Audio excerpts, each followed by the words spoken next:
ஏங்கிறது துணியோட கிடையாது. இதனுடைய பாடம் தான் அது. சரிங்களா? அரசு இல்லைங்க, இது ஒரு அடக்குமுறை தானே. அப்புறம் இவங்க கற்பழிப்பு வரவேற்கிறாங்களா? கற்பழிப்பே நடக்கணுமா? வரவேற்காங்களா? ஆதரிக்காங்களா திமுக அரசு? சொல்லுங்க, ஆதரிக்காங்களா திமுக அரசு? இல்லை சீமான் தம்பிக்கு என்னைக்குமே சொல்கிறேன், சீமான் தம்பிக்கு பயங்கிறது துணியோட கூட கிடையாது. இதெல்லாம் கண்டிப்பாக பண்ணுறோம். இது என்னங்க அடக்குமுறை? எவ்வளோ பார்த்தாச்சுங்க. வழக்கு இல்லாமல் விடியாது கிழக்கு. எங்கள் அண்ணன் தாரம் வந்துடும். சீமான் தாரம் வந்துடும். வழக்கு இல்லாமல் விடியாது கிழக்கு. இது எங்கள் அண்ணனுடைய தாரம் வந்துடும். சரிங்களா? சிறப்புங்க. கண்டிப்பாக ஐயா நடக்கும். இது என்ன அடக்குமுறை? ஏங்க வழக்கு இல்லாத ஒன்றுமே ஆகாதுங்க. வழக்கு என்ன வழக்கு? சிலை, அதாவது அதை பார்த்தீங்களா? அதாவது போராட்டம் தான் ஒரு ஒரு அரசியலை உருவாக்குது. அது புரியுதுங்களா? இது அடக்குமுறைலாம் ஒன்றும் ஆகாது. முன்னாடி வாங்க, உள்ள வாங்க. இது வந்து தொடர்பு அடக்கமாகிறது இது எங்கள் கட்சி மட்டும் நடக்குது. அரசுக்கு தான் வளரணும்ல, லாபம் தான். இது ஒரு விஷயம். வாங்க, நீ வாங்க.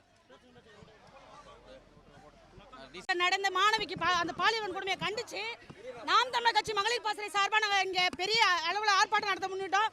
இந்த அரசு யாருக்கான அரசு? பாலியல் குற்றவாளிகளுக்கான அரசு. பாலியல் குற்றவாளிகளை காப்பாற்ற நினைக்குது. இந்த அரசை நாங்கள் வன்மையாக கண்டிக்கிறோம்.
அண்ணா பல்கலை மாணவிக்கு நடந்த பாலியல் குற்றத்தை கண்டிக்கின்றோம். திராவிட அரசை திமுக அரசை நான் தமிழர் கண்டிக்கின்றோம்.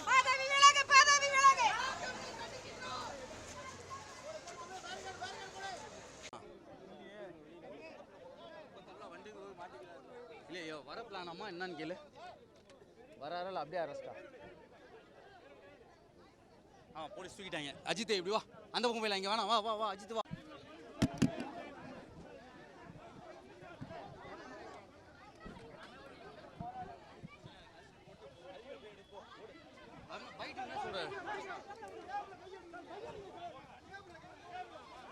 அஜித் வா. என்ன வந்துட்டு ஏன்டா நீ உள்ள மாட்டீங்க? அப்படியே விளையா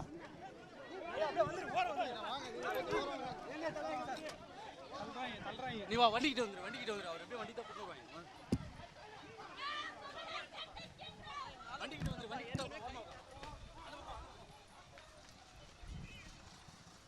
வண்டிக்கிட்டு வந்துரு. அப்பன்னு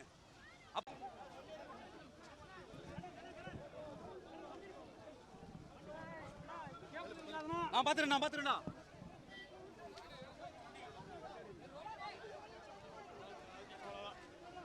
ஏத்துறாங்களா வண்டியில ஏத்துறாங்களா?